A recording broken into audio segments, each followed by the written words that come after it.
지난 시간에 예수님이 오신 목적을 보았죠. 예수님이 왜 오셨죠? 한마디로 십자가에 죽기 위해서 오셨죠. 십자가에 죽고 다시 부활하기 위해서 오셨습니다. 예수님은 알았을까요? 몰랐을까요?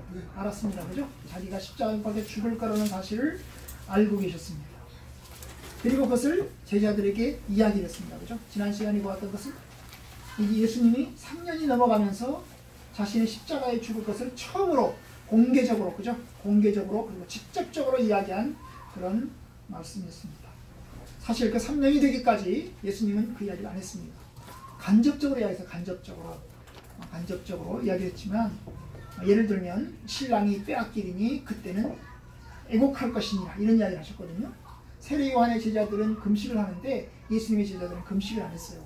그래서 사람들이 와서 물었어요. 아니 세례 요한의 제자들은 금식을 하는데 왜 당신 제자들은 금식을 안 하냐? 그러니까 예수님이 하신 말씀이 뭐냐면 신랑을 빼앗길 날이 올 텐데 그때는 금식할 것이다. 그때는 슬퍼할 것이다 그랬어요. 바로 뭐예요? 예수님 자신이 십자가에 죽으시는 것에 관한 이야기인 것입니다. 간접적으로 이야기했죠. 사람들이 알아들어요? 못 알아듣습니다.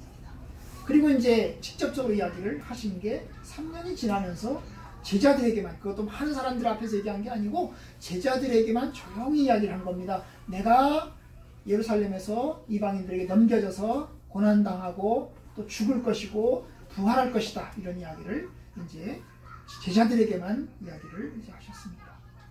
그 이야기를 하시면서 예수님은 자기 십자가를 생각하면서 예수님 무슨 생각을 했을까요? 사실 기쁘지 않죠. 아주 찹찹하고 우울할 것입니다. 그리고 또 마음에 부담도 많았을 것입니다. 어쨌든 주님은 이야기를 하셨고, 그리고 난 다음에 오늘 말씀은 이제 세 번째 이야기한 겁니다. 첫 번째 이야기한 것이 한 3개월에서 4개월쯤 전이라고 그랬죠. 그죠? 십자가를 지기 3개월, 4개월 전쯤. 그럼 두 번째 이야기한 것이 언제쯤이라고 했어요? 한 달 전쯤. 그죠? 한 달 전쯤. 그 다음에 오늘 말씀 세 번째 이야기한 겁니다. 이 세 번째 이야기한 것은 한 열흘 전쯤, 아니면 좀 더 길면 한 보름 전쯤 이야기를 하신 겁니다. 보름 전쯤. 오늘 이야기는 예수님이 이제 예루살렘에 올라가는 길의 이야기를 했어요. 갈릴리에서 주로 생활하셨거든요. 갈릴리 저 이스라엘의 북쪽인 갈릴리 갈릴리 호수 근처에서 주님 주로 이야기를 사역을 하셨는데, 이제 예루살렘으로 올라가시려고 마음을 먹고 올라가는 길에 지금 이야기를 하신 것입니다. 자, 17절부터 봅시다. 17절, 18절, 19절 다 같이 읽어봅시다. 시작! 예수께서 예루살렘으로 올라가려 하실 때에 12 제자를 따로 데리시고 길에서 이르시되, 보라, 우리가 예루살렘으로 올라가노니 인자가 대제사장들과 서기관들에게 넘겨지매 그들이 죽이기로 결의하고 이방인들에게 넘겨주어 그를 조롱하며 채찍질하며 십자가에 못 박게 할 것이나 제3일에 살아나리라. 이 3차 예고는 예루살렘으로 올라가는 길가에서 이야기한 겁니다. 제자들과 함께 걸어가고 있습니다. 걸어가는 길에 지금 제자들에게 이야기를 한 겁니다. 이 갈릴리에서 예루살렘까지 거리는 약 한 200km 정도 됩니다. 180km에서 200km 정도 됩니다. 그러면 하루에 30km를 걸어간다고 하면 약 6일에서 7일, 그죠? 하루에. 혹은 하루에 40km를 걸어간다고 치면 얼마나 될까요? 40km 걸어간다고 치면 약 한 6일 정도, 5일에서 6일 정도. 저는 하루에 40km를 걸어봤습니다. 40km 걸어봤어요. 그러니까 이게 보통이 아니죠, 그죠? 한 20km도 걸어봤어요. 20km 걸으니까 다 5시간 정도 걸리더라고요. 5시간 걸려요. 40km도 걸어봤습니다. 8시간 넘게 걸려요. 8시간 넘게 걸려요. 그러니까 여러분, 예수님이 이 200km 거리를 갈릴리에서 예루살렘까지 가려고 하면 며칠 걸어가야 되는 거예요. 며칠. 그 걸어가는 길에 이야기를 한 겁니다.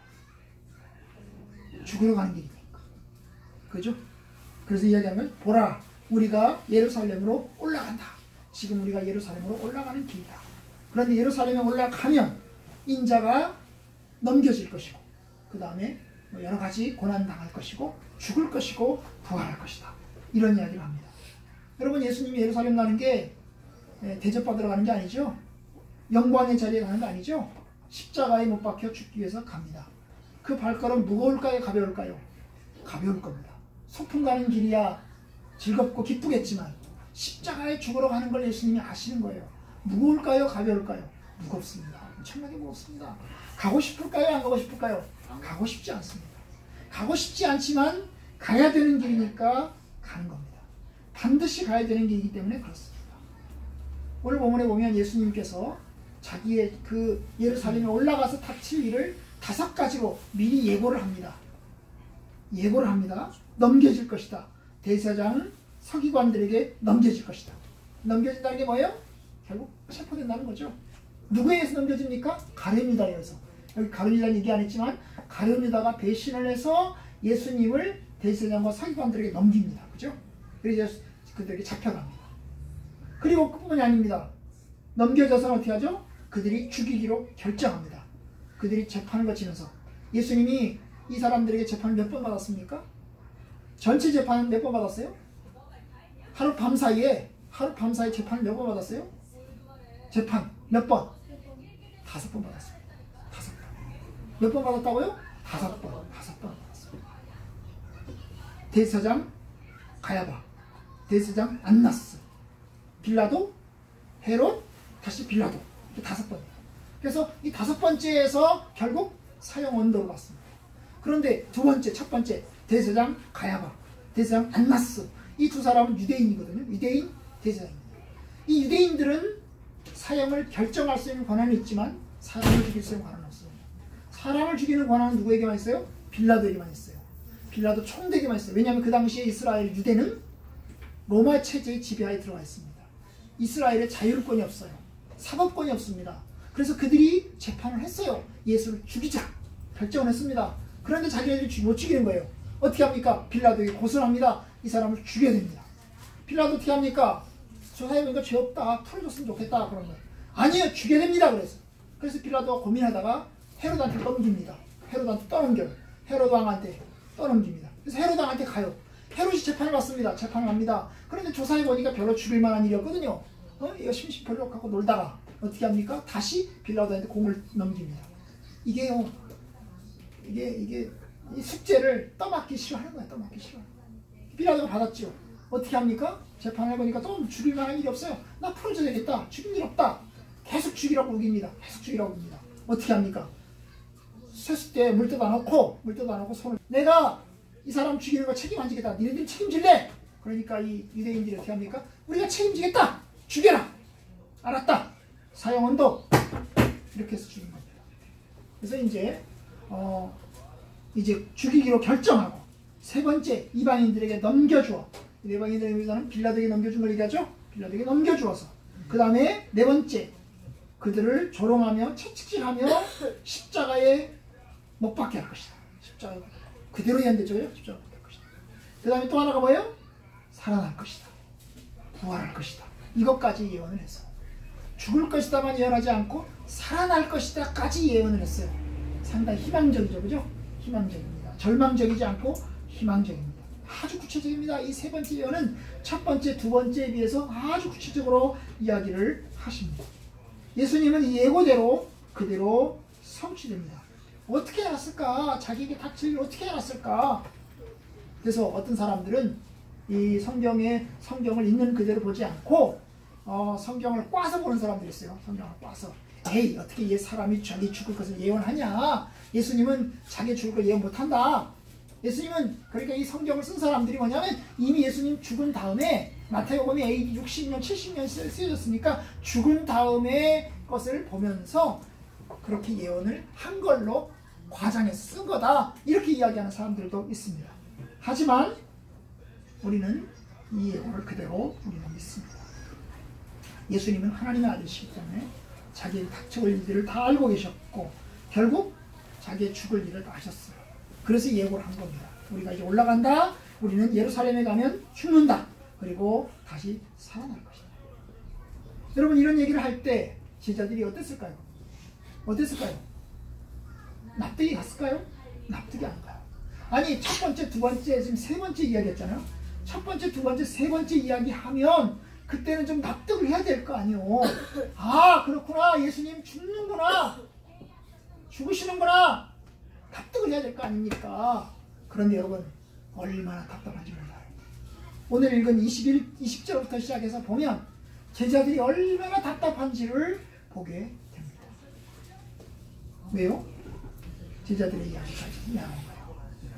20절, 21절 다 같이 봅시다. 20절, 21절 다 같이 시작! 그때에 세베대의 아들들의 어머니가 그 아들들을 데리고 예수께 와서 절하며 무엇을 구하니 예수께서 이르시되 무엇을 원하느냐 이르시되 나의 이 아들을 주의 나라에서 하나는 주의 우편에 하나는 주의 좌편에 앉게 명하소서. 여러분 여기 보면 두 명의 제자가 나옵니다. 세베대의 아들, 직접적으로 여기 이름은 거명 안 했는데요. 야고보와 요한입니다. 예수님의 12명의 제자 중에서 야고보와 요한입니다. 야고보는 예수님 제자 중에서 가장 첫 번째 죽은 제자고요. 요한은 예수님 제자 중에서 가장 마지막에 죽은 제자입니다. 이 세베대의 아들을 야고보와 요한은 예수님과는 2종 4촌 정도 보여집니다. 2종 4촌으로 보여져요. 왜냐하면 요한이 예수님이 십자가에 못 박혀 죽으실 때 십자가상에서 7마디를 하십니다. 그 7마디를 하시는 중에 한 마디가 뭐냐면 요한에게 하시는 이야기가 있어요. 요한아 보라 네 어머니다, 이런 이야기를 합니다. 요한아 보라 네 어머니다 이야기합니다. 이 요한에게 한 이야기거든요. 그래서 그날부터 요한은 이 예수님의 어머니 마리아를 자기 어머니로 섬깁니다. 예수님이 십자가에 박혀 죽으실 때, 이 십자가에 박혀 죽으실 때 몇 명의 여자들이 구경하고 있었습니다. 근데 몇 명의 여자들 중에서 가장 이름이 많이 나온 사람은 막달라 마리아고, 막달라 마리아 말고도 예수의 어머니 이름이 뭐예요? 마리아죠. 그죠? 마리아. 그 다음에 이모가 나옵니다. 이모. 그러니까 이모라는 이모인데 이름은 안 나와요. 이모가 나옵니다. 이모가 이 세베대의 부인 야고보와 요한의 어머니이지 않겠나 싶습니다. 어쨌든 이 두 사람의 어머니가 이 두 명의 아들을 데리고, 이 두 명의 아들이라면 아들 정도 됐으면 몇 살쯤 됐을까요?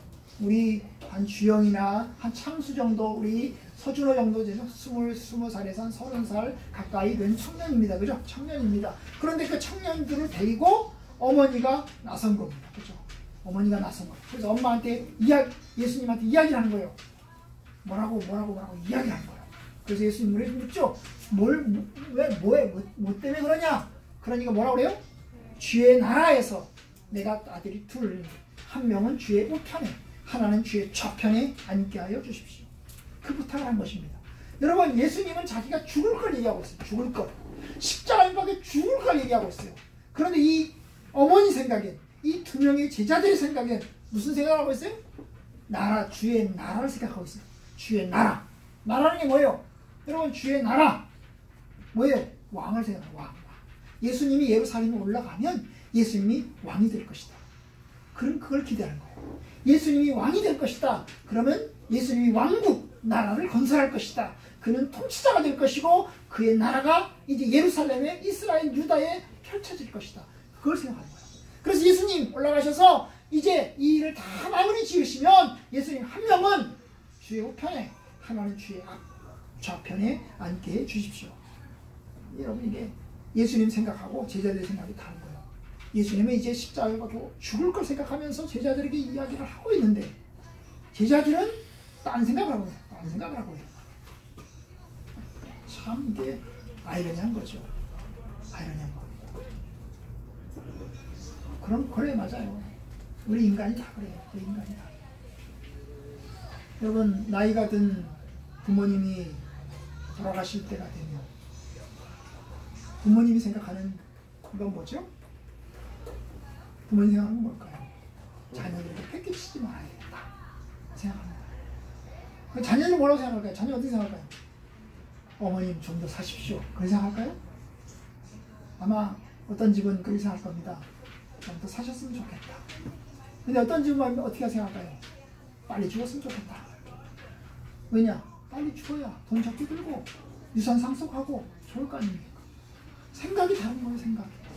부모의 생각과 자녀의 생각이 다른 겁니다. 예수님의 생각과 예수님의 제자들의 생각이 다른 겁니다. 주의 좌편에, 주의 우편에 한 자리씩 앉게 해 주십시오. 참 대단한 겁니다. 대단한 거구나. 그러자 예수님 말씀하십니다. 뭐라고 얘기를 합니까? 22절, 23절 읽어봅시다. 다 같이. 시작. 예수께서 대답하여 이르시되 너희는 너희가 구하는 것을 알지 못하는도다. 내가 마시려는 잔을 너희가 마실 수 있느냐? 그들이 말하되 할 수 있나이다. 이르시되 너희가 과연 내 잔을 마시려느냐? 내 좌우편에 앉는 것은 내가 주는 것이 아니라 내 아버지께서 누구를 위하여 예비하셨든지 그들이 얻을 것이니라. 예수님이 제자들에게 물어요. 그래, 그러면 네가 내가 마시려고 하는 잔을 마실 수 있겠냐? 내가 마시려는 잔이 뭐예요? 죽음의 잔이죠. 독배입니다. 독배, 그죠? 독이 들어있는 잔, 그거 마시면 죽잖아요, 그죠? 내가 마시려고 하는 잔, 내가 죽음의 잔을 마시려고 한다. 너네들이 그 잔을 마실 수 있겠냐? 근데 그들은 얘기합니다. 네, 마실 수 있습니다. 그들이 생각하는 잔은 무슨 잔일까요? 독배요? 축배죠. 축배. 기쁨의 잔. 그죠? 성공의 잔. 성공의 잔이요. 네, 마실 수 있습니다. 아, 얼마든지 마시지요. 이게 그 잔의 의미를 생각하는 게 다른 거예요. 죽음의 잔과 성공의 잔, 독배와 축배 다른 거예요. 마실 수 있습니다. 예수님 이야기하잖아요. 그래, 너희들이 과연 내 잔을 마시게 될 거다. 결국 죽는다는 얘기죠. 너희들도 죽게 될 거다. 결국 이 예언에 따라서 야고보는 가장 먼저 죽었고 요한은 가장 나중에 죽었어요.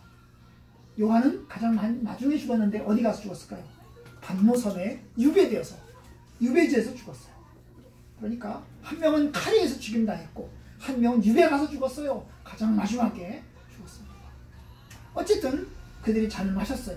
예수님 말씀하십니다. 그 너희들이 마시려고 하는, 앉으려고 하는 그 자리는 내가 주는 게 아니고 하나님이 주는 거다. 그죠? 하나님이 주는 거다. 너희들은 잔을 마실 것이고 그 다음에 그 자리는 하나님이 주는 거다. 내가 주는 게 아니다. 그죠?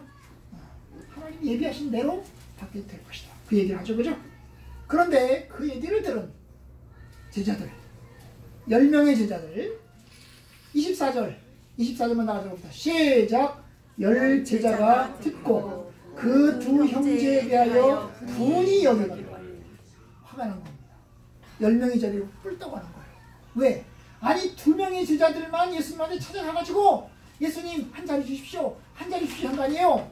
제자들 10명이 화가 난 거예요. 아니 저놈들은 엄마가 예수님하고 인척관계잖아요. 그죠?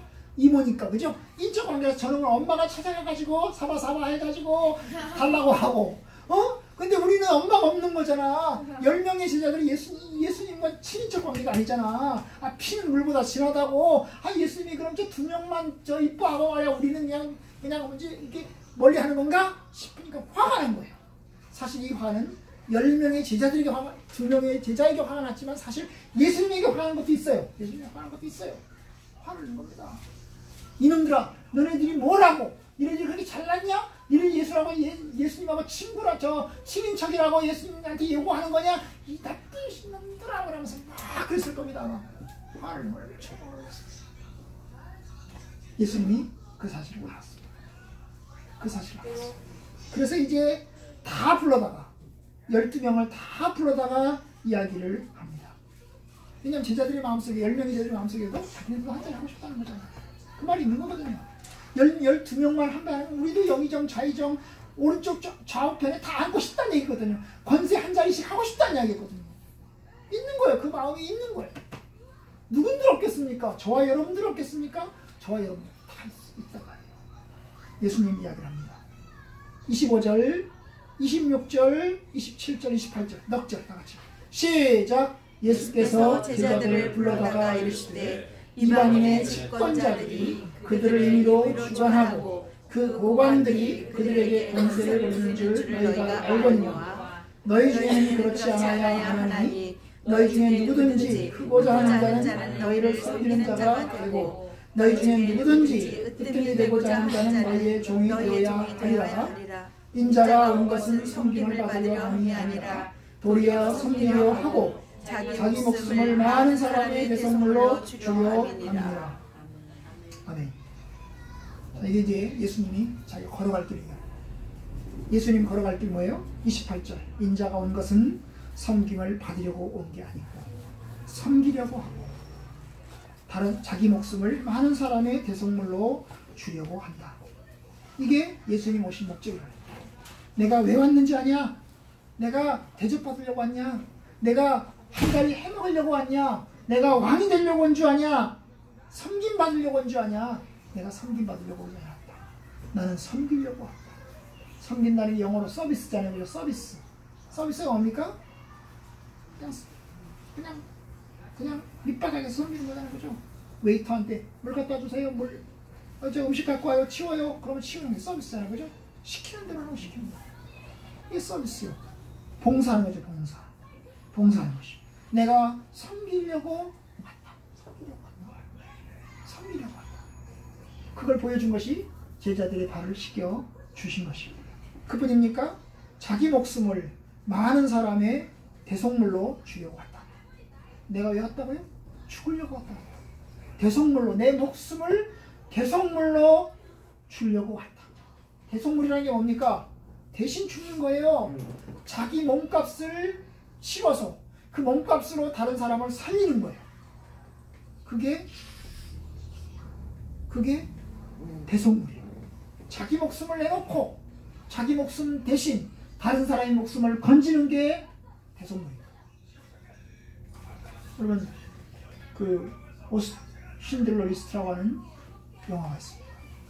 오스카 신들러는 독일 사람이죠. 독일 사람으로는 유일하게 이스라엘에 무덤이 있습니다. 독일 사람이잖아요. 독일군의 한 세력이었어요. 독일군 세력이었어요. 그런데 독일군에서 독일을 위해서 일했던 사람이에요. 이스라엘에서 추앙을 받고 있어요. 이 사람은 원래는 돈 벌려고 했던 사람이에요. 이스라엘 돈 벌려고 했던 사람이에요. 그래가지고 이제 뭡니까? 공장을 만들어요. 공장을 만들어서 돈을 엄청나게 벌어요. 독일과 사바사바 해가서 누구를 일을 시킬까요? 저임금으로, 아주 저임금으로 유대인들을 일을 시킵니다.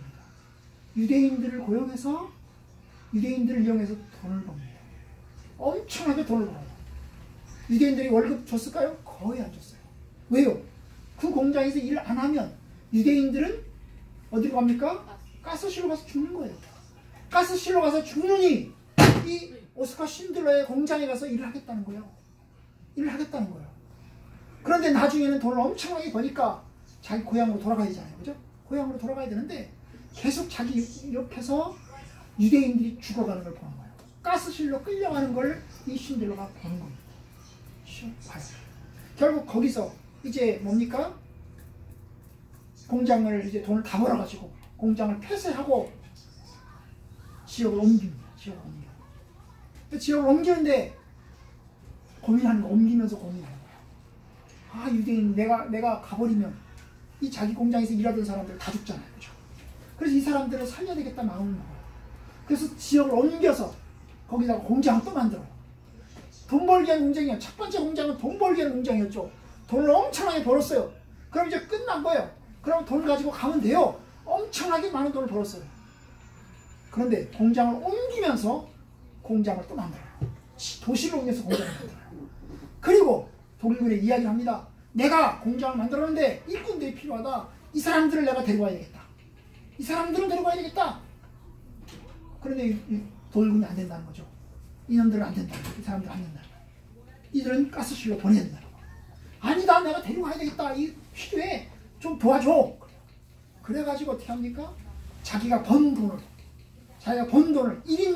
1인당 얼마씩 해가지고 돈을 벌고 돈 주고 그 다음에 사람 불러들이고 돈 주고 사람 불러들이고 돈 주고 사람 불러들이고 가요. 그래가지고 데려갑니다. 몇 명 데려왔을까요? 1100명을 데려왔어요. 그래가지고 1100명을 데려왔어요. 1100명을 데려가는 동안 자기가 뭡니까? 이제 자기 재산을 거의 다 쓴 거예요. 옮겨가서 공장을 만들었습니다. 공장을 만들어야 이게 공장이 안 되는 거예요. 왜냐하면 이전의 공장은 그릇 공장이었어. 그릇 만들어 파는 공장이었어. 근데 이번에 만든 공장은 무기 공장이야. 무기 공장. 탄약 만들고 이거 총알 만들고 이런 거예요. 무기 공장이에요. 근데 이 사람들이 무기를 만들 줄 알아요? 무기 만들 줄 몰라요. 어떻게 합니까? 그러니까 이 신들은 어떻게 합니까? 무기를 딴 데서 사와요. 딴 데서 사와가지고 자기 공장에서 만든 것처럼 해가지고 납품하는 거야. 그리고 자기 공장에서 만들긴 만드는데 만들면서 납품을 하면 불량이야. 불량이 다 빠꾸 맞아. 다 빠꾸 맞아요. 그런데 괜찮다는 거야. 불량 빠꾸 맞아도 괜찮다는 거야. 불량 와도 괜찮은 거야. 이거 사와라는 거야. 사와가지고 우리 공장에서 만든 것처럼 해가지고 하자는 거야. 그런데 이제 하다가 끝까지 가는데 돈이 다 떨어진 거야. 이제 자기 비서가 유대인인데 돈이 없습니다. 이제 돈 하나도 없습니다. 아 그래 어떡하냐? 어떡하지? 이래가지고 이제 막 고민을 해요. 근데 고민하던 찰나에 독일군이 항복을 한 거야. 그게 일주일만 더 갔으면, 열흘만 더 갔으면, 한 달만 더 갔으면 큰일 날 뻔했어요. 결국 어떻게 했을까요? 이 사람들 살았어요. 이 1100명이 살은 거예요. 살았어요. 결국 이제 전범이잖아요. 히틀러도 역시 이 사람 신들러도 전범. 왜냐면 공식적으로는 무기를 납품한 사람이니까 전범이잖아요. 1100명이 이게 뭐 서명을 합니다. 유대인들의 서명을 다 해요. 서명을 다 해가지고 그 서명한 뭉치를 줘요. 그래서 당신이 도망가다가 혹시 잡히면 유대인들이 한 문서라고 해서 보여주시라. 어떤 사람은 이제 이빨에 금리빨을 박은 사람들이 몇 명 있어요. 이 금리빨 박은 사람들이 몇 명이 금리빨을 다 빼가지고 금을 녹여가지고 그 금리빨을 녹여가지고 반지를 만들어줘요. 반지. 그 반지에는 한 영혼을 구한 자는 천하를 구한 자다. 그런 문구를 담은 반지를 만들어줘요. 그리고 갑니다. 결국 그렇게 해서 오스카 신들러 살아났어요. 이 1100명의 사람들이 이 사람이 죽을 때 1974년에 죽었는데 거의 30년이잖아요. 1944년, 74년, 30년이잖아요. 30년 동안 1100명의 사람들이 5500명으로 늘어나 있는 거야. 1100명이 결혼해가지고 후손을 만든 게 5500명으로 늘어나는 거야. 그 5500명이 늘어나는 동안에 이 오스카 신들러는 사업하는데 사업할 때마다 쫄딱 망해. 계속 망해. 그러면 이 1100명의 사람들이 어떻게 합니까? 사업자금을 만들어줘. 사업자금을. 오스카 신들러를 위해서 사업자금을 5번에 걸쳐서 사업자금을 계속 만들어준 거야. 사업자금 해주면 망하고 또 사업을 또 해서 망하면 또 이 사람들이 또 넘어가지고 사업자금 만들어주고 그래가지고 망하고 결국 망해서 쫄딱 망했어요. 결국 어떻게 했을까요? 그 사람이 죽었는데 가난하게 죽었어요. 이스라엘 정부에서 이제 이스라엘이 독립을 해서 나라를 만들었잖아요. 이스라엘 정부에서 이 오스카 신들러가 죽자 이 사람의 이제 시신을 이스라엘로 옮겨와서 국장으로 치웠어요. 이스라엘에 있었죠. 여러분 이게 다른 사람을 위해서 자기를 희생한 거예요. 자기 목숨을 내놓으면서 희생한 거예요. 결국 그것 때문에 이 오스카 신들러를 자기 부인하고 이혼했어요. 왜냐하면 자기 남편이 돈 벌기를 원하는데 돈 못 벌잖아요. 돈 버는데 왜 유대인에게 미쳐가지고 자기 돈 다 써버리잖아요. 결국 이 부인 오스카 신들하고 이혼했어요. 행복하게 사는 게 아니고. 참 여러분 예수님도 말했어요. 예수님은 십자가에 못 박혀 죽으셨단 말이에요. 우리를 대신하여 십자가의 일로 가셨습니다. 예수님이 십자가가 없으면 우리는 다 죽었을 것입니다. 자기 목숨을 대속물로 내놓는 것입니다. 다른 사람의 죄값을 치르기 위해서 자기 목숨을 나눠주기 위해서 예수님 오셨다는 겁니다. 그래서 예수님 죽었습니다. 예수님이 없으면 우리는 다 지옥의 뗄감들이고 예수님 없으면 우리는 다 지옥으로 들어가기로 작정된 삶을 살 수밖에 없습니다. 이게 예수님 오신 목적이죠. 인자가 온 것은 섬김을 받으려 함이 아니라 도리어 섬기려 하고 자기 목숨을 많은 사람의 대속물로 주려 합니다. 그러면서 이제 예수님 제자들에게 이야기를 합니다. 내가 가는 길은 그렇다. 너네 제자들은 어떻게 가야 될 거냐? 그것이 25절부터 26절, 27절에서 이야기를 합니다. 봐라 25절 이방의 집권자들이 그들을 임의로 주관하고 임의란 말은 그들 마음대로 칼 가지고 총칼 가지고 강제로 일도 시키고 세금도 내게 하고 강제로 그냥 주관한다. 통치한다. 고관들이 그들에게 권세를 부리는 줄 너희가 알거니와. 오늘 그렇습니다. 이게 세상의 권세입니다. 세상의 권세입니다. 여러분, 정치인들이 국민을 위해서 정치를 합니까? 자기 이익을 위해서 정치를 합니다. 자, 정치인들이 뭐예요? 정치하는 바람에, 국가를 위해서 헌신하는 바람에 자기가 쫄딱 망했다, 그런 소리 들어봤습니까? 안 들어봤어요. 안 들어봤어요. 100억 있는 사람이 내가 선거를 해가지고 국민을 위해서 열심히 하다 보니까 100억이 은퇴할 때 되니까 돈 하나도 없이 됐다? 들어본 적 있습니까? 없습니다, 여러분. 없어요. 없습니다. 재산이 늘어나면 늘어나지 줄은 사람 있습니까? 없습니다. 문재인 대통령이 대통령 하고 계시지만 재산이 줄어들었습니까? 늘어납니다, 여러분. 늘어나요. 국민들은 빚져가지고 쪼들려도 별로 안 쪼들립니다, 여러분. 세상의 권세가 권세가 자기 이익을 위해서 삽니다. 자기 이익을 위해서. 정책을 자기 이익을 위해서 하는 거예요. 왜 집 세 채 가진 사람을 국토부 장관 하면 안 되냐? 왜요? 자기 이익을 위해서 자기가 손해보는 정책을 안 만들기 때문에. 그래서 안 된다는 거예요. 여러분, 그런 겁니다. 자기를 내주고 자기를 손해보고 자기가 희생하고 그렇게 하는 사람이 있냐? 내가 일하다 보니까 내가 다른 사람들을 섬기다 보니까 내가 빚졌다. 그런 사람, 목사님들은 그럽니다. 목사님들은 목회하다 보니까 늘어나는 건 빚밖에 안 나간다.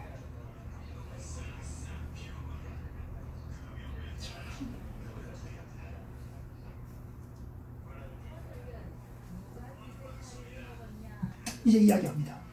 26절 27절 너희 중에는 그렇지 않아야 하리니. 너네들은 그렇게 하면 안 된다는 거죠. 이방의 집권자들, 권세자들은 다 그렇게 한다. 자기 이익을 위해서. 그리고 백성들은 괴롭히고 그렇게 한다. 그런데 너네들은 그렇게 하면 안 된다. 너희 중에는 그렇지 않아야 하리니. 너희 중에 크고자 하는 자는, 누구든지 크고자 하는 자는 너희를 섬기는 자가 되고, 너희 중에 누구든지 으뜸이 되고자 하는 자는 너희의 종이 되어야 한다. 너희, 그냥 한마디로 말하면 뭐예요? 너희들은 섬기는 삶을 살아야 되고 종이 되는 삶을 살아야 된다. 이것이 주님의 가르침이십니다. 세상과는 다른, 세상의 권세와는 다른 사람이 되라고 이야기를 합니다. 그리스도의 사람들이 그렇게 된다. 그리스도의 사람들이 그렇게 된다. 여러분, 니카라과 선교사로 이제 있었던 분이 있습니다. 엘리엇이라고. 이 엘리엇이 대학을 다니는 동안에 하나님의 부름을 받았습니다. 내가 선교사로 나가야 되겠다. 그래가지고 5명의 친구들과 함께 니카라과로 이제 선교사로 들어갑니다. 아풀사 선교사로 들어가는 바로 그날, 그들은 비행기에서 내리자마자 죽습니다. 원주민들이 이 죽창 들고 오고 이래가지고 내려서 그죠? 그래서 이 사람들은 내려서 반가워가지고 해가지고 다가가는데 이 원주민들이 죽창 갖고 와서 찔러 죽였습니다. 하고 다가가는데 반갑다고 들어가는데 이 사람들은 찔러 죽였습니다. 5명은 다 죽였습니다. 여러분 같으면 어떻게 하겠습니까? 여러분이 그들의 부인이라면, 여러분들이 그들의 자녀라면 어떻게 하겠습니까? 분노하겠죠. 화가 나겠죠. 그런데 5명 중에 한 사람인 엘리엇의 그 부인은 몇 년 뒤에 그 선교지를 들어갑니다. 자기 남편을 죽인 그 니카라과 그 원주민들에게 들어갑니다. 근데 여자니까 이제 안 죽이는 거죠. 여자니까. 남자들이 왔을 때는 죽였는데 여자니까 안 죽여요. 이 사람들은 식인종이었어요. 근데 안 죽였어요. 다행히 안 죽였어요. 이 사람이 거기서 죽을 때까지 삽니다. 이 여인이 죽을 때까지 살아요. 그리고 그들에게 복음을 전합니다. 그들의 자녀가 태어납니다. 그 자녀가 태어나게 이미 자녀가 있었죠. 3명이나 자녀가 있었어요. 그 자녀들과 함께 들어가서 거기서 죽을 때까지 삽니다. 참 헌신적이잖아요. 그렇죠? 이게 섬기는 삶이야. 우리나라에 오셨던 쉐이핑이라고 하는 우리나라 말로는 서서평이라고 합니다. 이 사람은 이제 미국 선교사죠. 스코틀랜드 출신의 선교사, 간호사였습니다. 이 사람이 우리나라 선교사로 왔습니다. 죽을 때까지 처녀로 살았습니다. 그는 우리나라에서 13명을 입양을 했어요. 처녀로 살았어요. 13명을 입양을 했습니다. 그리고 평생 독신으로 살면서 사람들을 고치고 치료하는 일을 했습니다. 우리나라에서 최초로 간호협회를 만들었어요. 이 사람의 주도하에 간호협회가 만들어졌고, 이일 성경학교를 만들었습니다. 이일 성경학교는 전주에 가면 한일장신대라고 있는데 바로 거기를 말합니다. 그런데 이 사람이 1934년에 영양실조로 죽었습니다. 뭘로 죽었다고요? 영양실조로 죽었어요. 선교사인데 영양실조로 죽은 것입니다. 아, 이러지 않잖아요? 아니, 선교사면 조금 넉넉하게 먹고 잘 살아야 되잖아요. 그런데 영양실조로 죽었어요. 자기 먹을 것을 입양한 애들한테 주느라고, 자기가 먹어야 될 것을, 내가 먹어야 될 일용할 양식을 자기 입양한 애들한테 먹이느라고 결국 자기는 영양실조로 죽은 겁니다. 그 사람이 죽었을 때 그 사람에 남겨진 것은 담요, 반장, 그 다음에 깡냉이 이제 그릇으로 두 개였습니다. 여러분, 이게 섬김이라고 말입니다. 너희들이 걸어가야 될 길, 성공이 아니라 섬김이다. 석세스가 아니라 성공이다. No success, no service죠. 성공이 아니라 섬김의 길을 걸어가야 된다. 누가 세상을 바꿀까요? 출세해서 권세를 누리는 사람이 바꿉니까? 이런 사람들은 욕이나 먹고 손가락질을 당합니다. 이들은 악인입니다. 악인이 권세를 잡으면 백성이 탄식하고, 악인이 가난한 자의 사정을 알아줍니까? 알아줄 지식이 없습니다. 악인이 많아지면 죄가 많아지고 결국 의인은 그들의 망함을 볼 것이다. 이방의 권수자들의 결말은 그렇습니다. 그런데 여러분, 섬기는 자가 있는 그곳에는 오랫동안 기억합니다. 그리고 존경합니다. 서석평처럼, 그리고 엘리엇처럼 기억합니다. 하나님께서는 그들에게 영광의 별처럼 빛나게 하십니다. 사실 섬기는 자는 무능하고 섬기는 자는 약한 것 같습니다. 그런데 세상을 움직이는 원동력이 됩니다. 주님 말씀하십니다. 섬기는 자가 되라. 베드로 전서에서 베드로는 사도가 된 이후에, 예수님 돌아가신 이후에 그는 이야기를 합니다. 그리스도께서 이미 육체의 고난을 받으셨으니 너희도 같은 마음으로 갑옷을 입어라. 육체의 고난을 받는 자는 죄를 그치게 된다. 결국 이야기를 합니다. 섬기는 자가 되라. 요즘은 이렇게 섬기려고 하는 사람 그렇게 많지 않습니다. 그런데 여러 가지 시험과 환난에 대해서 즐거워하고 섬기는 자가 하나님의 뜻을 이루는 겁니다. 예수님 죽으셨고 계속 물러주셨습니다. 너희들도 섬기는 자가 되고 종이 되어야 된다. 저와 여러분들이 고난주간을 이제 앞두고 예수님의 가신 길을 생각하고 우리가 갈 길을 생각하는 여러분들 되시기를, 저와 여러분 되시기를 주님의 이름으로 축원합니다.